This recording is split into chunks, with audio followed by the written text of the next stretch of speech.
2025.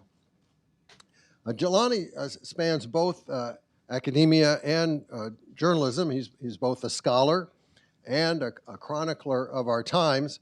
With a PhD in history, he joined the faculty of Columbia University in 2016 as a professor of journalism and became the dean of the journalism school there 3 years ago.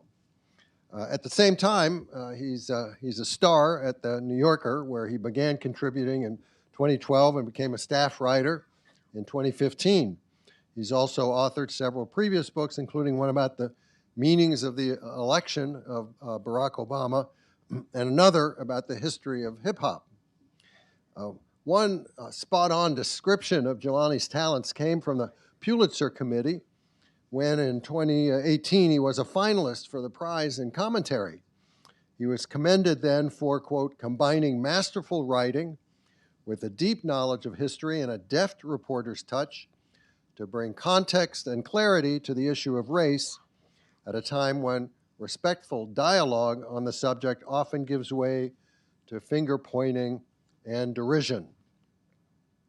Much of Jelani's writing for The New Yorker has been about race, as well as about politics, history, and culture. His new book is a collection of his narrative journalism, criticism, and profiles, drawn mostly from The New Yorker, starting with his first piece for the magazine in 2012, reflecting on the murder of an unarmed 17-year-old black boy named Trayvon Martin by a self-appointed neighborhood watchman. The killing, Jelani notes, ruined the mood of a nation that had, just a few years earlier, elected its first black president. In the ensuing 13 years, our country has been further convulsed by grassroots social movements around race, policing, guns, sexual violence, as well as by a white nationalist backlash that has abetted the rise of MAGA, the MAGA movement, and the election twice of Donald Trump. Jelani's essays over this period have sought to capture key characters, events, and art of the time and divine the meaning of it all.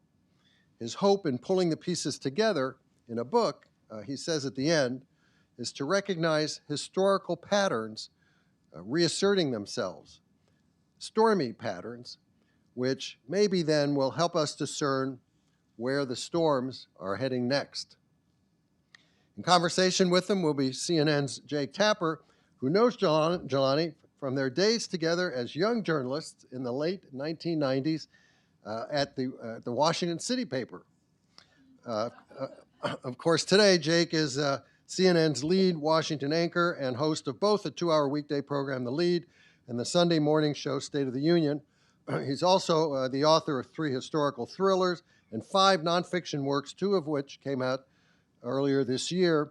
One, Original Sin, co-written with Alex Thompson of Axios, about Joe Biden's cognitive decline during the last election, and the other, a fascinating tale, Race Against Terror, about an al-Qaeda operative who in 2011 confessed to killing American soldiers earlier in Afghanistan, which set U.S. authorities scrambling to gather evidence to indict the jihadist and try him in a civilian court in Brooklyn. True story. Please join me in welcoming Jelani Cobb and Jake Tapper.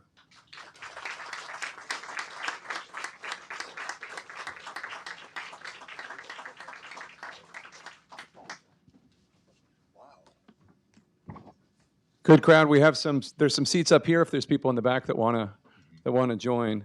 Let me just say, first of all, what a tremendous, it's always a lovely to be here at my neighborhood bookstore and one of the best bookstores in the world, certainly the best one in Washington. But what a personal pleasure it is to be here with Jelani Cobb, who I've known for a long time and is one of those writers that any time he writes anything, I read it. I don't know how many writers you guys have like that in your lives. Remnick is one of those. If he writes something, if he writes something, I'm going to read it. And this is such a joy to read. I mean, it's very sad and heartbreaking at times, but he's just such a lovely writer and such an inspiring writer. You said you had a funny story. He was talking, when you were talking about how he was a finalist for the Pulitzer Prize, you said you had a funny story about that. So do you want to tell it? Oh, I shouldn't tell it publicly. Oh, okay, okay.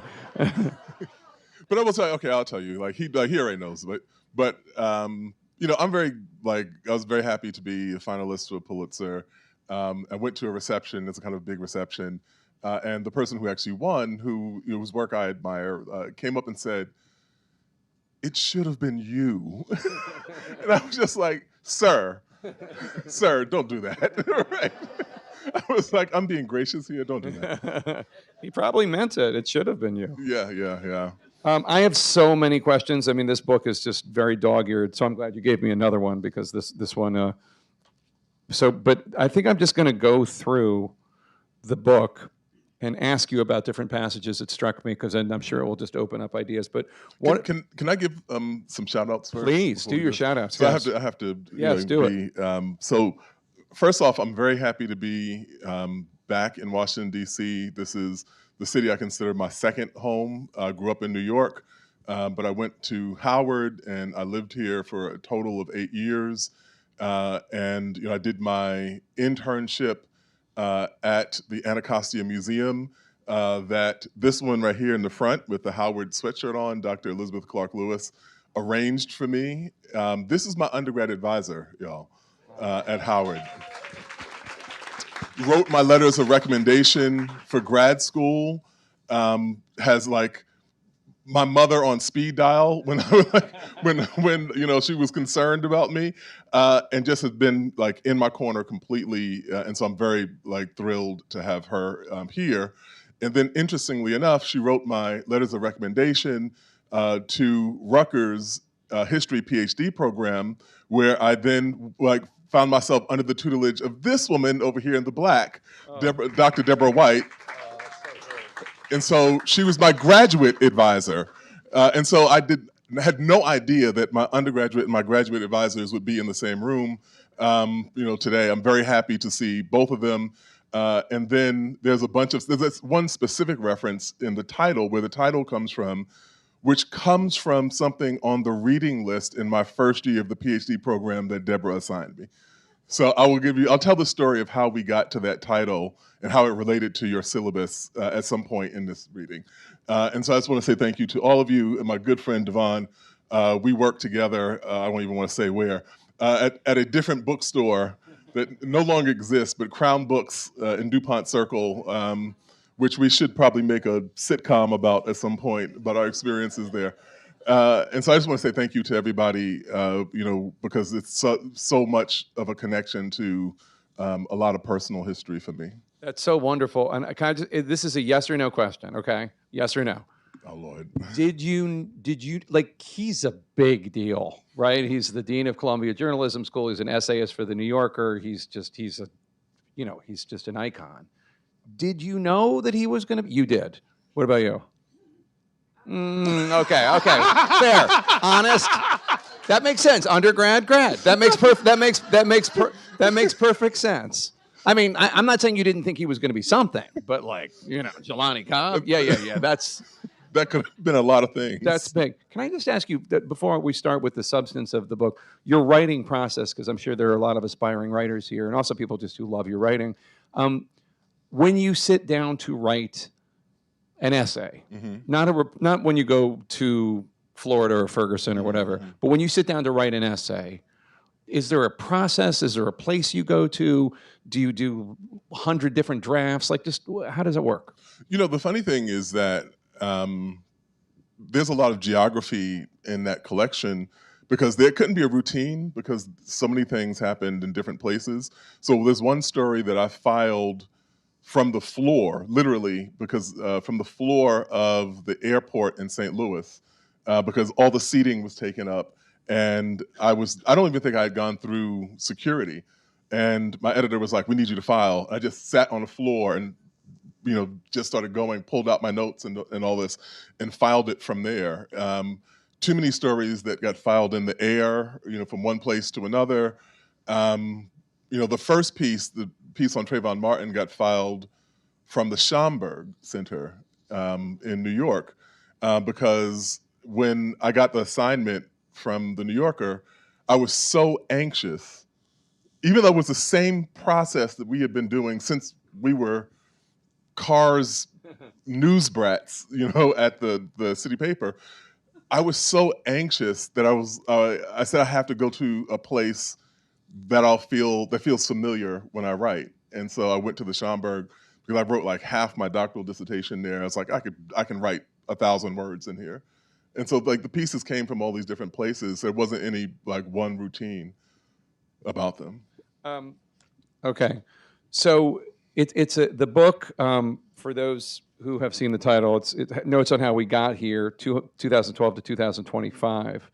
But it seems mainly about the Obama era, and then with some Trump stuff from the first term, primarily. And so it is in many ways kind of like a trip back in history, and then you do postscripts for the different chapters. Here's something that I thought was so, okay, now I'm getting ahead of myself. I'm about to cite this, your essay about Obama, Trayvon Martin and the Parameters of Hope.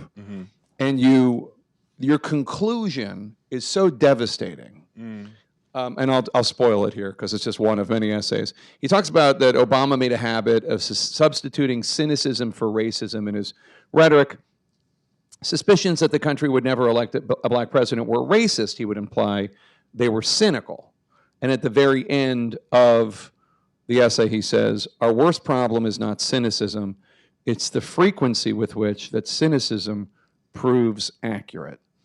And do you start with these devastating last lines and work backward, or do they come to you while you're, because it's kind of a mark of a Jelani Cobb essay in a way. Thank you.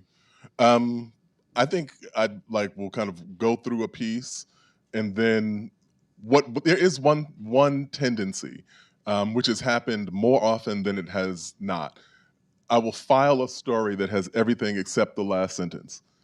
And so I'll tell my editor, here is the piece, there's a sentence outstanding, and then I might stew on that sentence for however long, and then it might even be overnight, and then I'm like, okay, this is the thing the note I want to end it on.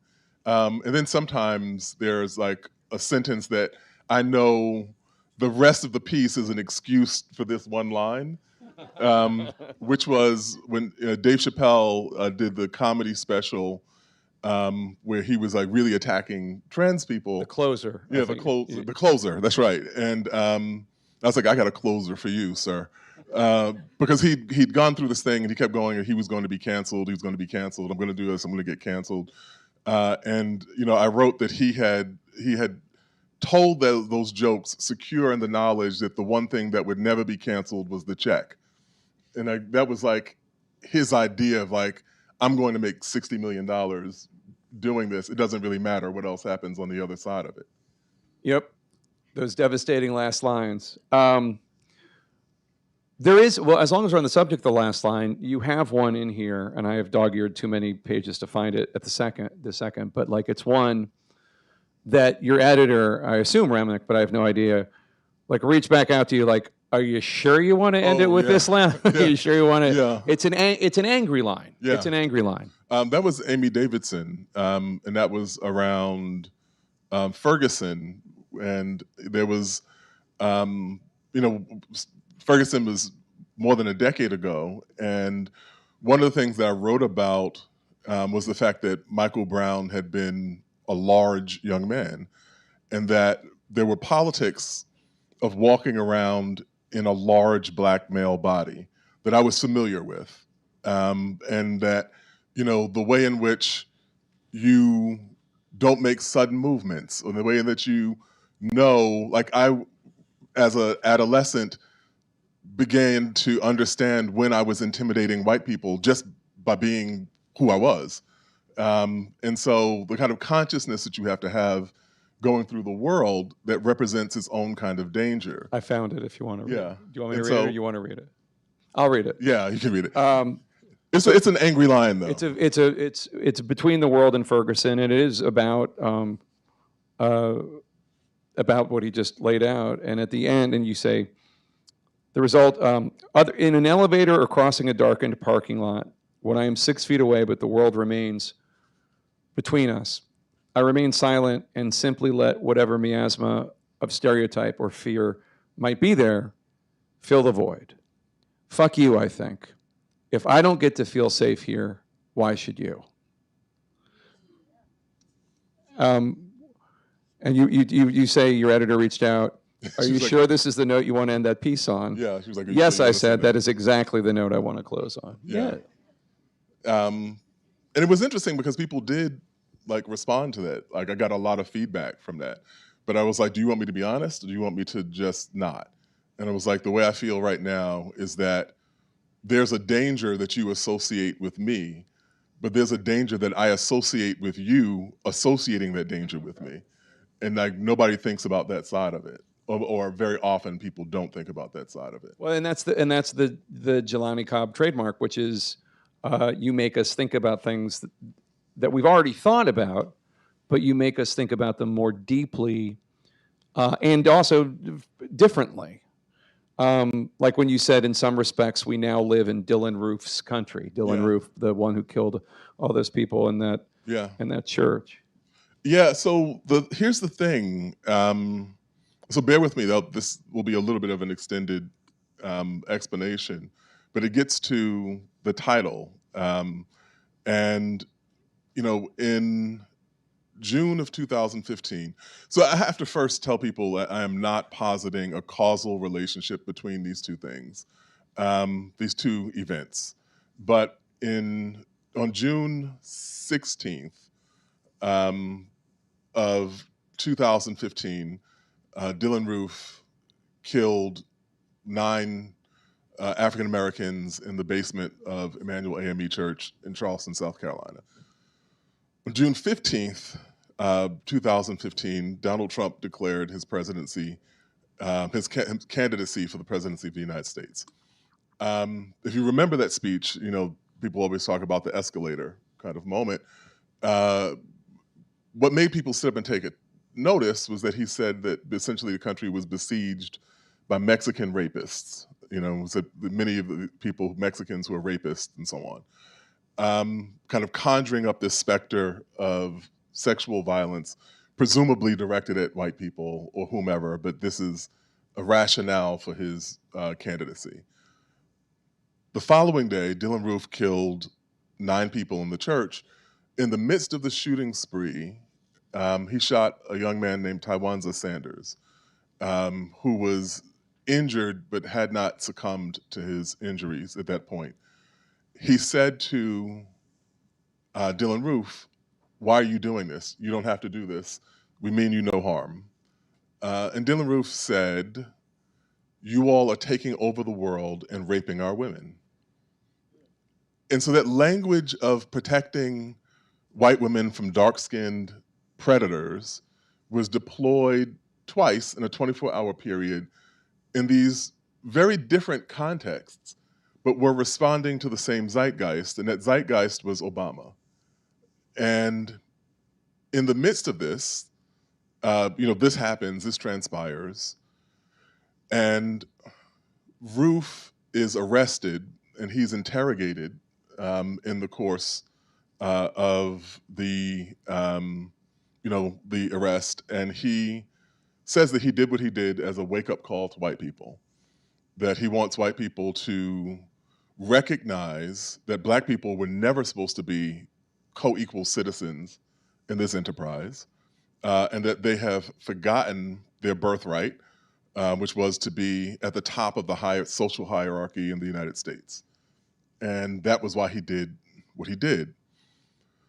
If we fast forwarded a decade later, white nationalists are part of American politics, not on the margins. They hold power in political offices. There's a level of overt racism that would have been completely socially forbidden a decade ago that now has become just common parlance. And on some level, Roof got what he wanted. Going back to the title of the book, at the beginning of the PhD program, and this is in 1995, Dr. White, you had us read Peter Wood's Black Majority, which is a history of South Carolina through the lens of it being the sole of the 13 original states, the sole one that had a majority Black population, and the incredible extent to which South Carolina's subsequent history has been dictated by that, even down to the current day. You can kind of walk through all of that. In 1739, there's an uprising, the Stono Rebellion, and so I see people mouthing it with me. I was like, you all, I got history people in here. 1739, which, I read that book and I was so taken that like 1739 became my ATM PIN code. I've changed it since then. But probably if you went through enough historical dates, you'd be like 1619. Like, if you went through enough historical dates, you could probably take all my money. But 1739, the Stono Rebellion takes place. There is this uprising. Black people in South Carolina flee south, which always catches my students, like they fled south. What do you mean they would flee north? No, prior to 1819, when Florida was still a Spanish possession, people would flee south in order to escape slavery. But they are there's a kind of intervening force. They're greatly, more armed than them, more heavily armed, and these men are killed. Those who were not killed in the battle are hung. Subsequently, South Carolina, the colonial legislature then passes a measure which defines a slave revolt as 3 or more Negroes outside of the company of a white man. And so if I used to kind of like morbidly joke about this. One time I was in the New Yorker's offices, and I was there with Hilton Alls in Khalifa Sana, and I was like, wait, this is a revolt. Like, what's happening here? I would like kind of make that joke whenever I was in an environment where there were like 3 Black people and no more of us. But that was where the title came from. I thought about that when I was in South Carolina writing about Dylann Roof and how he was part of that very same history. And obviously you are a scholar and an academic. One of the things that so permeates this book is your belief that this country does not want to talk about its history, or at least let me that white people in this country do not want to talk about this history. I thought about you 2 other times this week, beyond the time that I was reading this book. One, I was reading a story it was actually a graphic, I don't know if you've seen this, in the Washington Post, about the quotes from Thomas Jefferson that are up on the Jefferson Memorial to make him seem super enlightened, and what the actual quotes are that have all sorts of awful stuff in between them, and just like how we want Thomas Jefferson to be somebody that he never was. Right. And then also there was a review of John Ellis's new book that was just in the New York Times that was just not a positive review, and about like how much, even though John Ellis's book is about the contradictions of our founding fathers, how this reviewer thought that he still was letting him off too easy. And you write about that a lot. You write about it with Lincoln. You write about it.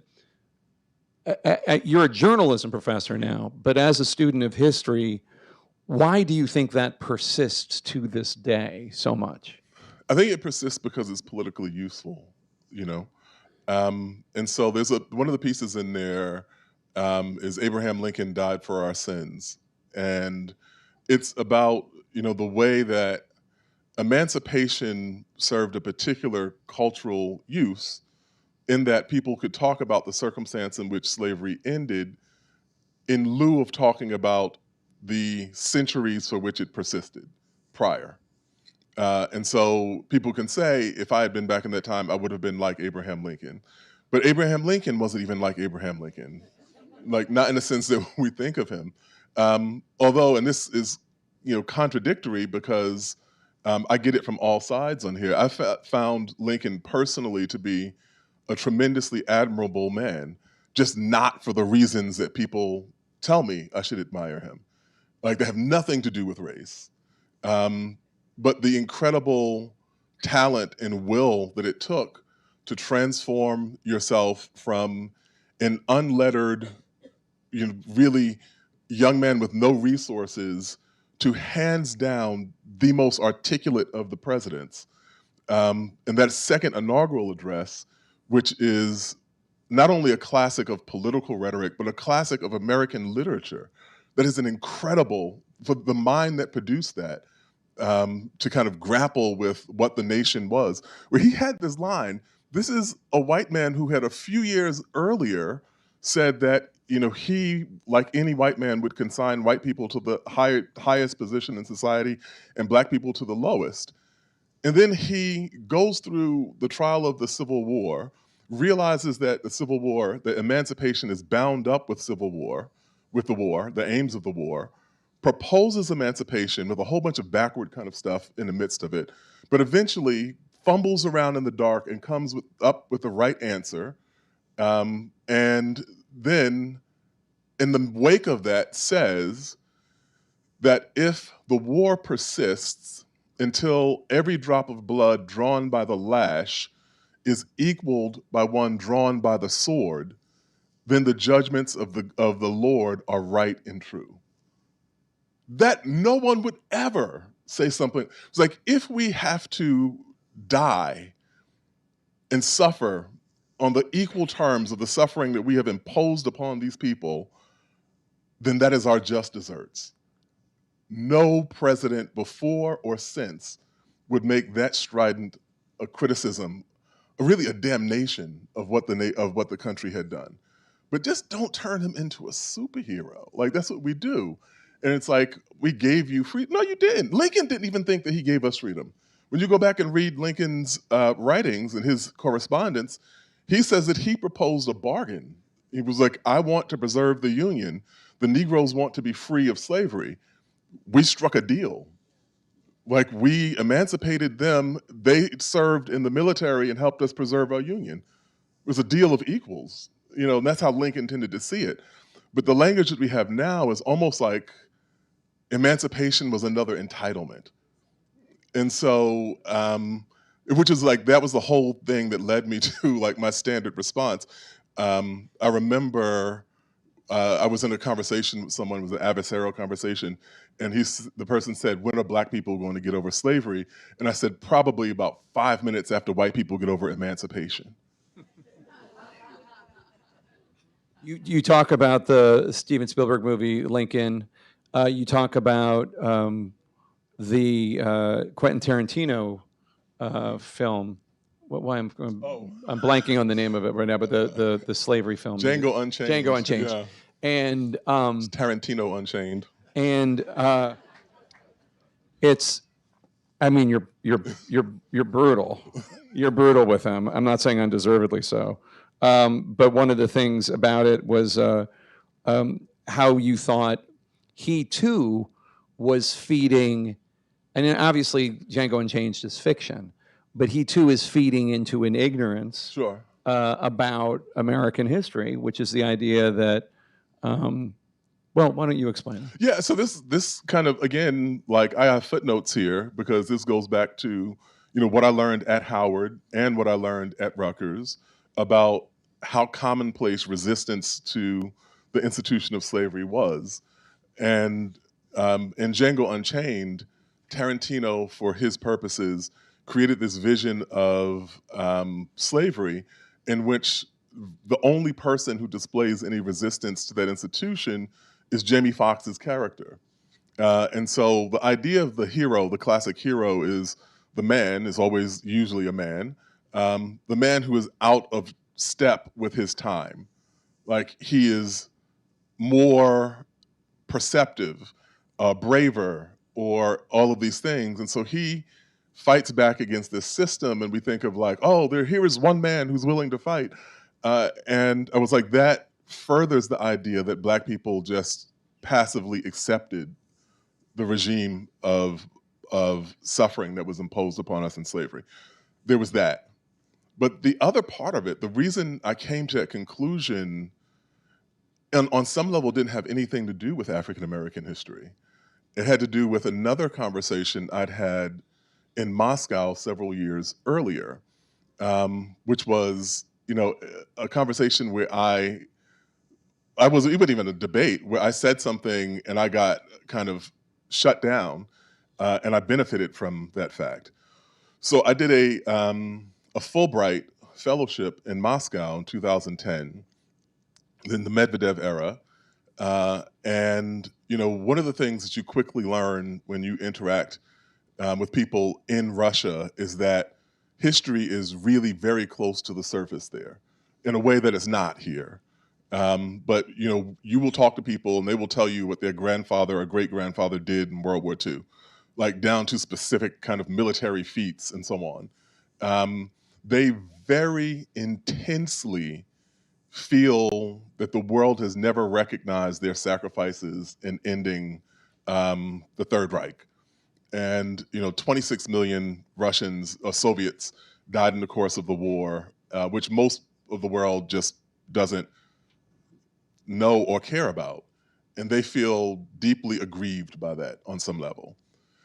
And so there was a student, one of star students there, who was just a huge fan of American popular culture. Read American fiction, American literature, watched American films. And so one day I'm out with a group of the students, and he says, "Professor, have you seen the Inglorious Bastards? Have you seen Inglorious Bastards?" And I was like, "Yes." And he said, "What did you think?" I was like, "Oh, I loved it." Wrong answer. Everyone looked at me and I was like, "What's wrong with Inglorious Bastards?" And they said, "This is not how Hitler died." If you know that film, you know that he dies in a movie theater. Hitler is the product of as the product of a kind of scheme that's put together by a cinema owner and American soldiers and so on. And the student said, "This is not how Hitler died." And I said, "No, it's kind of, a play on that history." And he said, "Millions of Soviets died in order to kill Adolf Hitler." I was like, "Yeah, of course, I know that." And he said, "But if people won't deal with the actual history, how can they deal with a play on this history?" I had nothing to say. I was like, "You're right. You are 100% right." And I can understand how someone in Moscow would feel watching that film. And so when I saw Django Unchained, I was like, "Oh, yeah, I get it. Now the shoe was on the other foot."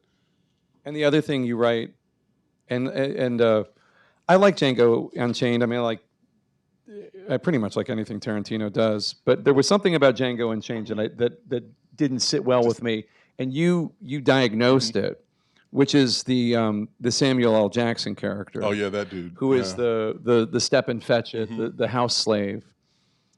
And I mean, here's a line from what you wrote. "There are moments when ironies cancel each other out and we're left with a stark truth.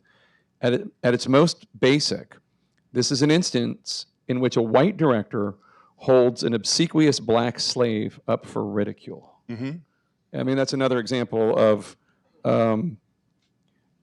you making me think, realize what I didn't like about it. It's a very awful character, and he's actually the true villain, even more than Leonardo DiCaprio's character. Right. That's right. And actually, one of the kind of things I found out about this after, a friend of mine who works in that world told me, I knew that Will Smith had turned that role down, and he said, "Do you know why he turned it down?" And I said, "No." He said, because the last person who dies in the movie is the villain, and in that film, Leonardo DiCaprio's character dies before Samuel L. Jackson's character does. It was like, so you've made a film about slavery in which the villain is a black man. And I was like, "Oh, hell no." I was like, wait till I get to the computer. And then the piece comes out, and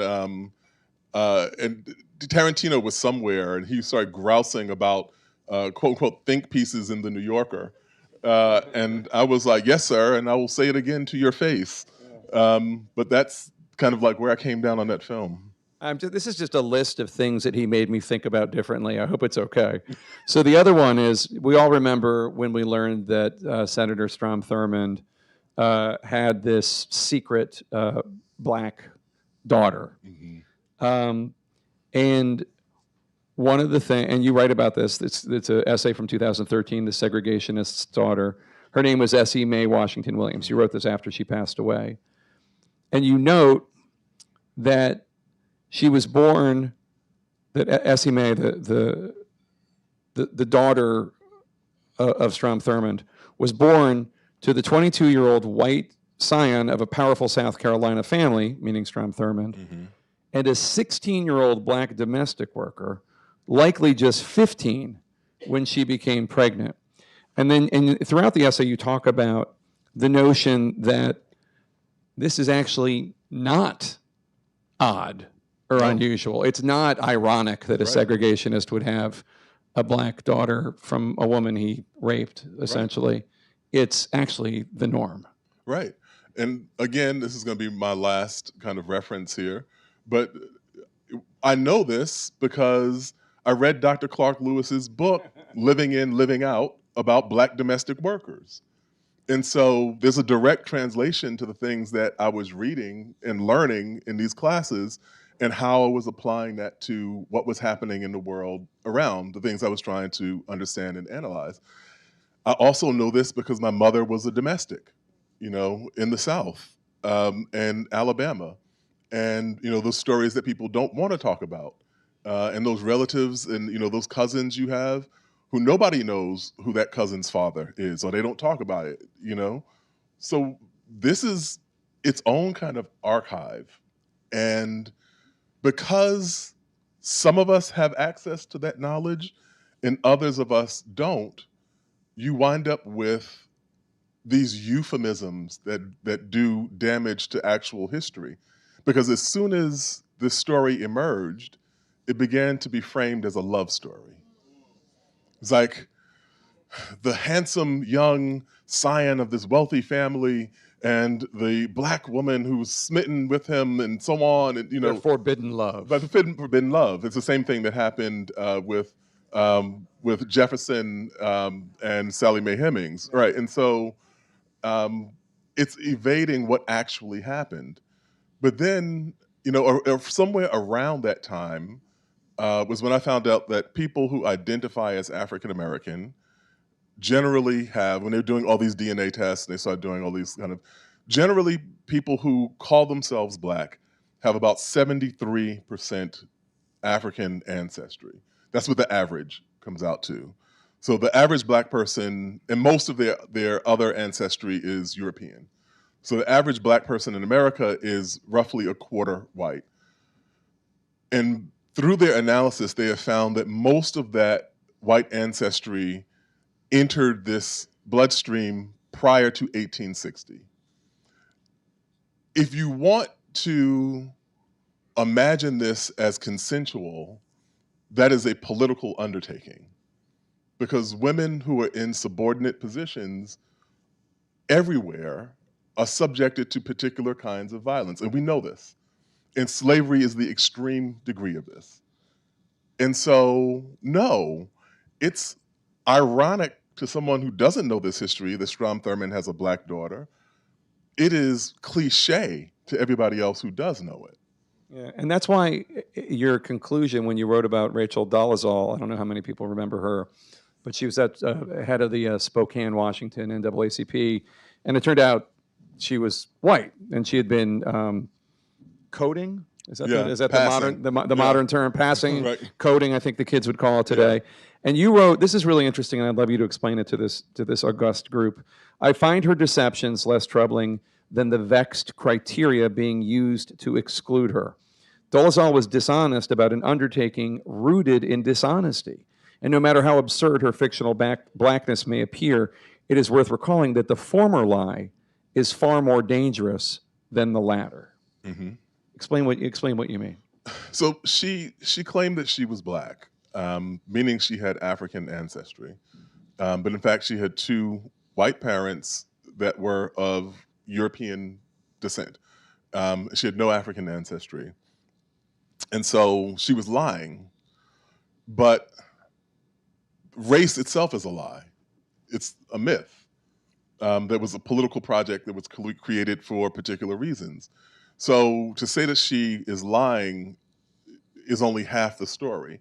And I was like, so the real story is that she's lying about a lie.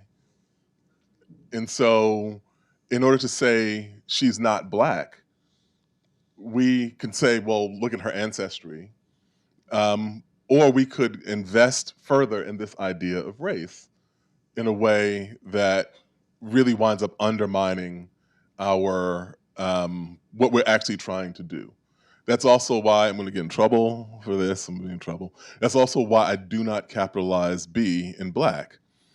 Because I've always been, I know Dr. Clark is going to get mad at me, but I've never capitalized, I've always resisted capitalizing letter B in Black, because if we are treating race as a proper noun, we are reifying it in a way that biology doesn't warrant.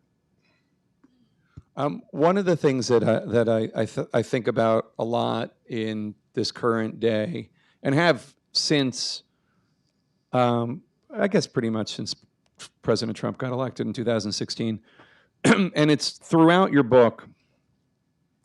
Then you just touched on it when you talked about Dylan Roof, the day, doing what he did the day after Trump came down that escalator, which is the notion of stochastic terrorism, the notion of people saying things that demonize groups, and then with no specific instruction, other people carrying out violent acts against those groups. And you write about the Tree of Life Synagogue, you write about El Paso, you write about any number of things.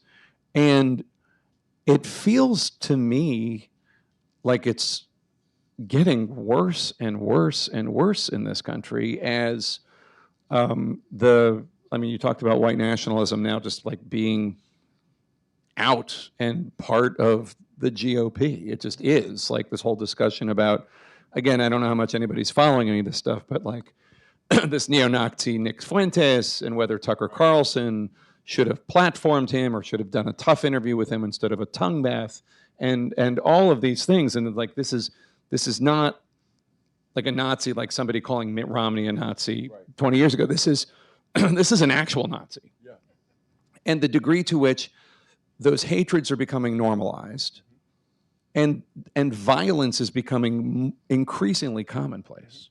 But it goes back again.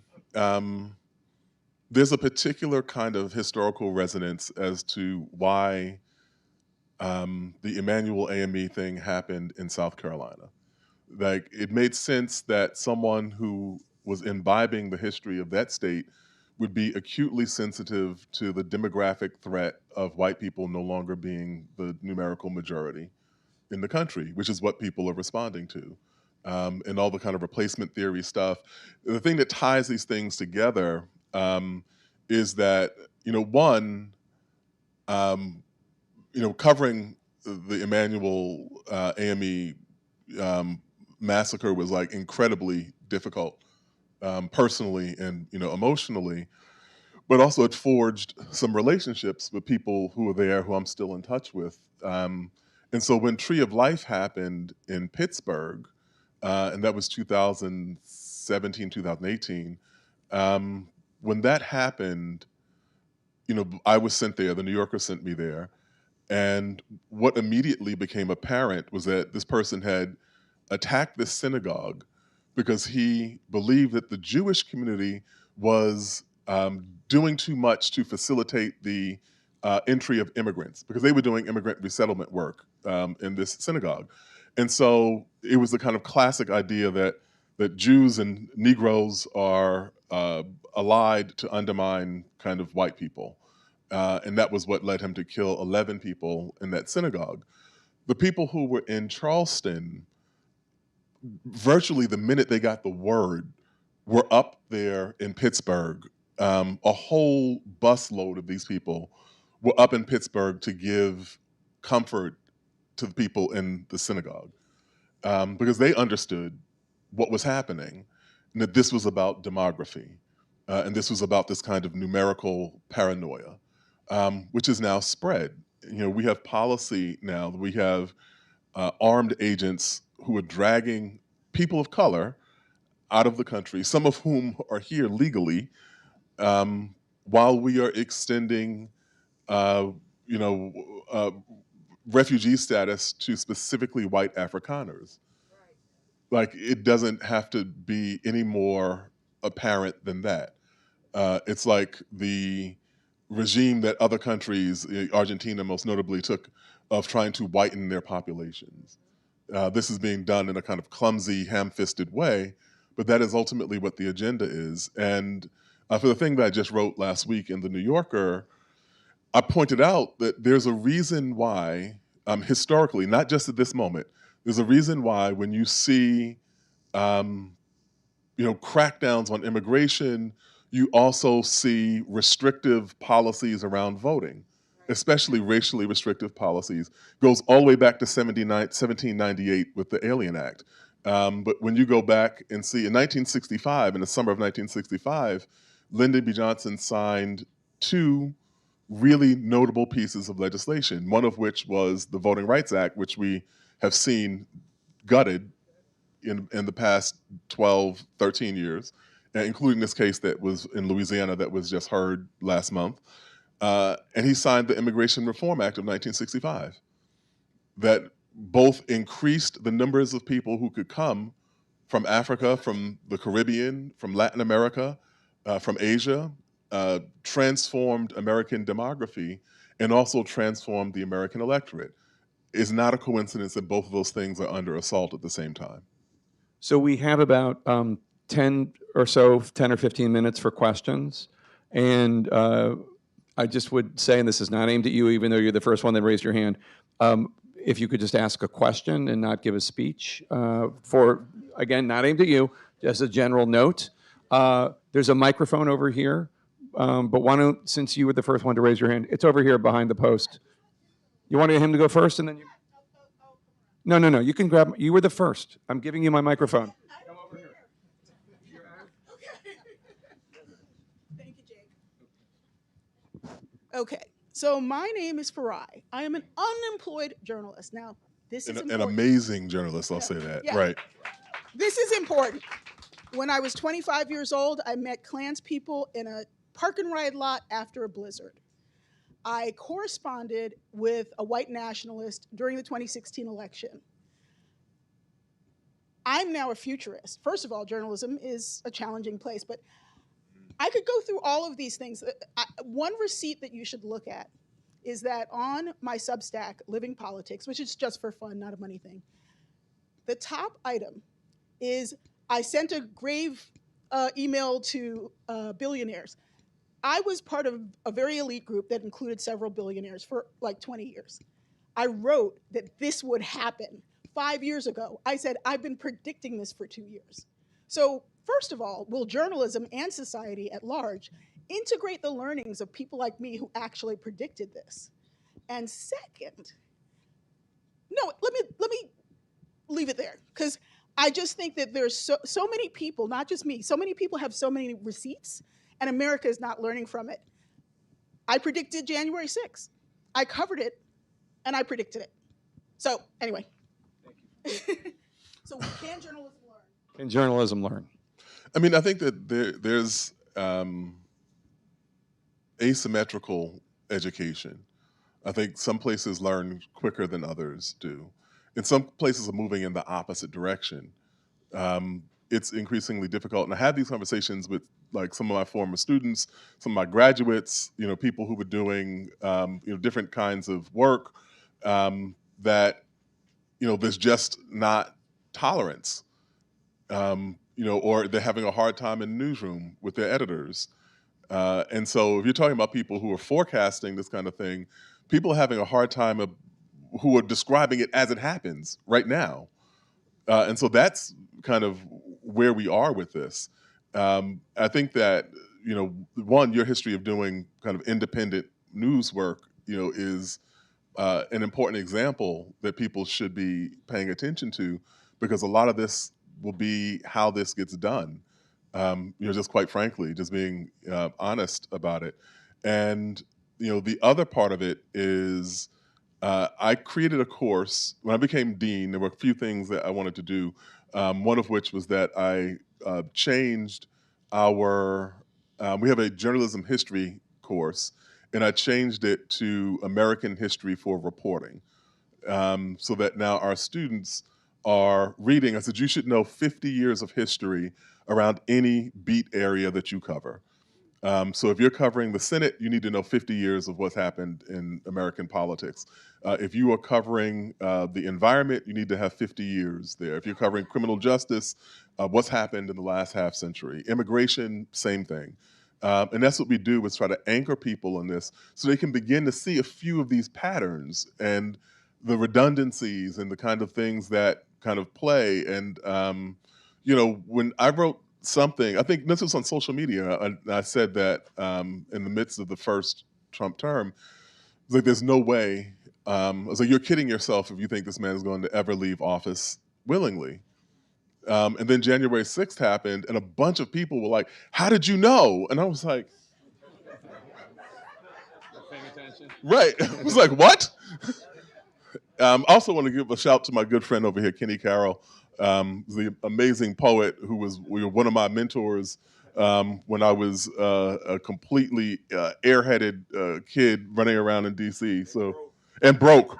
Yeah, that was another point. But I was broke way after DC. I was broke for a long time after that. So, You want to ask a question, sir? Yes. I've been a subscriber to the New Yorker for literally 50 years, and I always Oh, wow. appreciate the writing in your pieces. Thank you. And I certainly recommend your piece from the other day, voting rights, 15th Amendment. Slightly different tack here. I have a daughter in Brooklyn, so New Yorker like yourself, also university professor. I'd like to hear your thoughts about the New York election, if you care to, share what you're thinking about that. So the Democratic nominee won the mayoral election in New York. That is not that is not shocking to anyone, like in New York history. The fact that he is a democratic socialist, like the thing was, like the real story was Zohran Mamdani winning the primary. But I mean, Eric Adams was completely non-viable, as a candidate. Everyone knew this, except apparently him, for a good bit of time. It was that swagger. But then we had Andrew Cuomo, who people gravitated to out of a sense of familiarity. Like, name recognition is a tremendous asset in politics. But there were also people who remembered that all of these people had died in nursing homes on his watch during COVID, and that they had covered this up and distrusted him for those reasons. The other part of it is that legendarily he hated New York City when he was governor, which people also remembered. And then finally, even though people tried to memory hole it, there were 13 women that made sexual harassment accusations, including, as my wife pointed this out because I had forgotten this, he took one of his employees, he unhooked one of his employees' bras in their office. And I was like, that person should never have access to power. And then he was being depicted as like, if you don't elect this person, all sorts of terrible things will happen. He was like, well, terrible things happened when he was elected. And then the final part of it is that, I'm a native New Yorker. There's a kind of there's a baseline of expense, that goes with living in New York. But even by New York standards, the city is unlivable. It's just obscenely caters to an increasingly small portion of the population, monetarily speaking.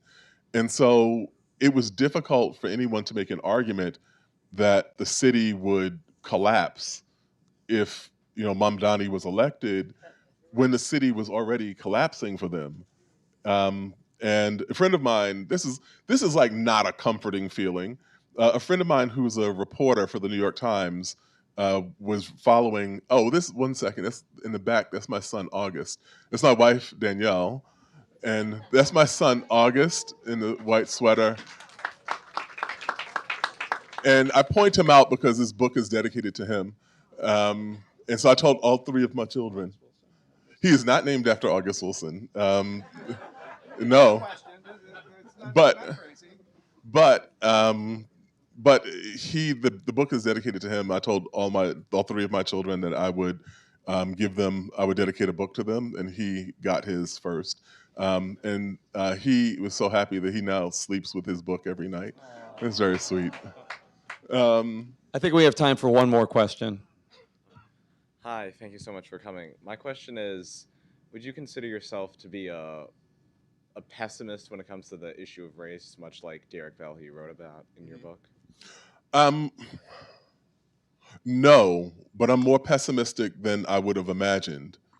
And so the reference point is that Derek Bell, who was the legal scholar whose inquiry became the basis for what actually is critical race theory. He's kind of a founding figure around this.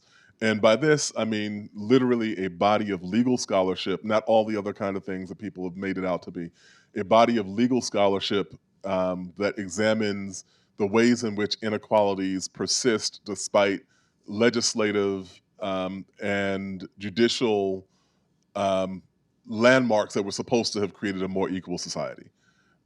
And he, having been a civil rights attorney who filed cases in some of the most dangerous parts of Mississippi in the early 1960s, trying to bring about equality, then toward the end of his life, as a legal scholar, really began to wonder whether any of that had made any difference at all. He became profoundly pessimistic. And people criticized him because he said racism is permanent, it will never change, and this is kind of what we should expect. He also knew Barack Obama. He was a law professor at Harvard. He knew Barack Obama when he was a law student at Harvard. I was on an email group in 2007, 2008, as Obama's chances began to seem more and more likely. I sent out this question, like, how should we make sense of this? It was like a bunch of black thinkers. It was like, what should we think about this? What does this mean? And so on. And Derek Bell responded that Obama's candidacy was like many things that occurred in the civil rights movement that would appear to represent progress, but actually portended, I forget what he said. It was like more of the same, or more difficulty, more trouble. And then he ended it with, and moves us closer to the conflicts that will ultimately end this country. Right. I moved back from the screen when I read that. And as much respect as I had for Professor Bell, I was like, man, I think you've just really become embittered. And then the 2016 election happened. And I was like, that's interesting. And then Charlottesville happened. And then January 6th happened. And when January 6th happened, by that point I was thinking that Derek Bell was a prophet, that he was seeing around corners in ways. I don't find myself as pessimistic as Professor Bell was. But what I think I got from him and from the things I've observed is a disdain for cheap optimism. In America, we tend to say, oh, things will be all right. It could be the worst thing that could happen. It's like, it'll be all right. Well, maybe not, or if it does get to be all right, there's going to be a whole lot of suffering and a whole lot of difficulty that precede getting to this place where it's all right. And so I think that it's probably more of a kind of bruised realism than I think a proper pessimism. It is, after all, the American experiment. Right. It has not been proven. Yeah, has to not work. been proven. Please put your hands together for Jelani Cobb. This is great. Thank you, Jake. It's such a pleasure and an honor. He's going to be signing books here.